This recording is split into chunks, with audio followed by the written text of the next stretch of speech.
Good afternoon, everyone.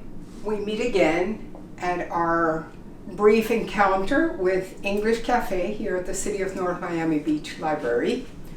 I hope that everyone is staying at home and being safe. Let's see, today we're going to be doing something a little different than our previous lessons. I'm going to try to help you in ways that you can think in English instead of in your native language, because that is probably the thing that we need to do the most.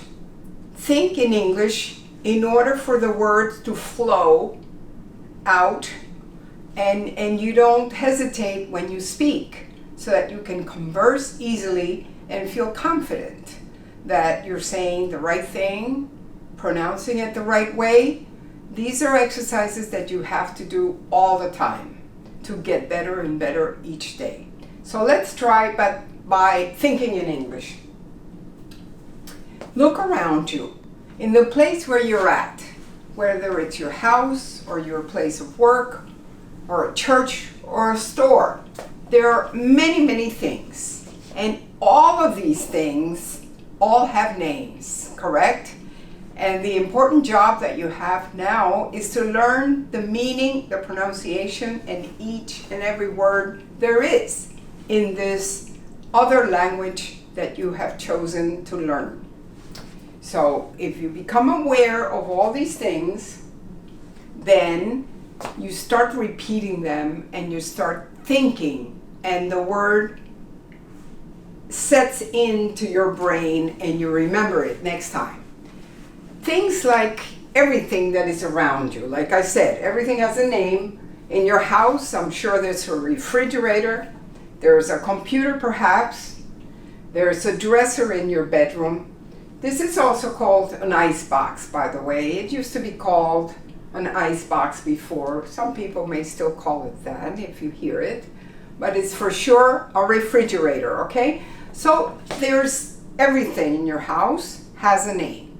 So if you're by yourself and you don't know the name of something, you need to look it up, to learn it, say it, repeat it within yourself, and perhaps next time when you talk to someone, you can go ahead and say the name in English. When you're outside, there are other things. This is a boat, perhaps a yacht, of course the American flag. This is a hospital. And an ambulance right there. This is a door. And this, perhaps you don't know the name in English, but it's called a hammock. So as I said, everything has a word in an English language, or in any language for that matter. That is the way that humans communicate and relate to each other. So, having said that, you need to help yourself. If you have a recorder, which nowadays everyone has a recorder in their cell phone, challenge yourself to learn new words every day. It's up to you. There are many exercises that can help you accomplish this, such as these. Think in short sentences. Don't complicate yourself. Just think. Sit on the sofa is a short sentence, right? Or the stove needs cleaning. Think about what you need to do with the stove you need to clean. So these are all English words that I'm sure in your native language you think about. Try to think of them in English. My bed is comfortable. Remember, comfortable. The drawer is open. The drawer is open in your dresser, the one that we saw before. So all of these things are common, short, little sentences that you need to start speaking to yourself and recalling all the words that you know. Okay? Another suggestion, conversations with yourself. As I said before, when you are repeating these words, listen to yourself, record yourself. Now you have to dedicate the time. You have to focus.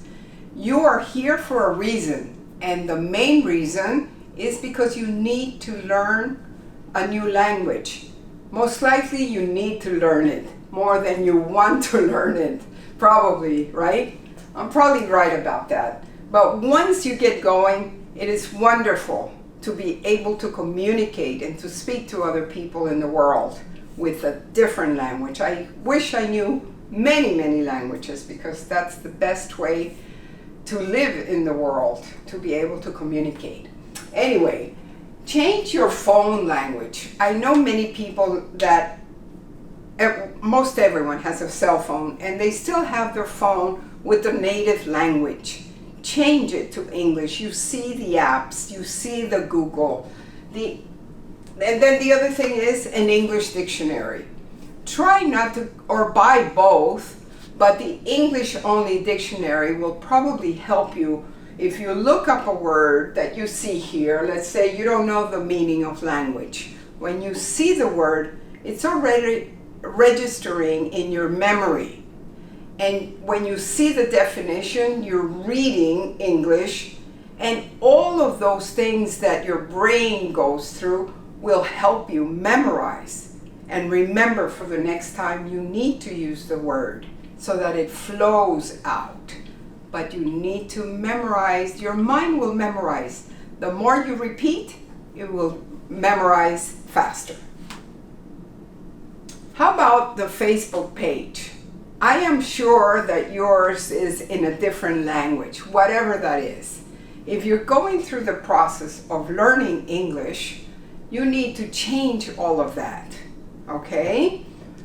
If you're making a grocery list, that things you need to buy in a supermarket or any other store, if you make a list, what is in your native language the word for all the vegetables? What is that in English? If you don't know it, you need to go to the dictionary and find out. Little by little, maybe on the little labels that the supermarket has. Perhaps there you can see it for the first time. Say it, repeat it. And then, of course, Google search. Anytime, we all go to Google search now. If you have it in your native language, you will continue for your brain to continue using that language, and you will never learn to speak and to allow a new language to flow. Every day is an opportunity for you to learn something, at least one word. Give yourself the opportunity to pronounce and to learn more vocabulary. These are only exercises that you can do. There are many more, but if you just take a little bit of your time each day to do these things, I can guarantee you, you will learn to speak English as a native. Okay? It's up to you. Thank you.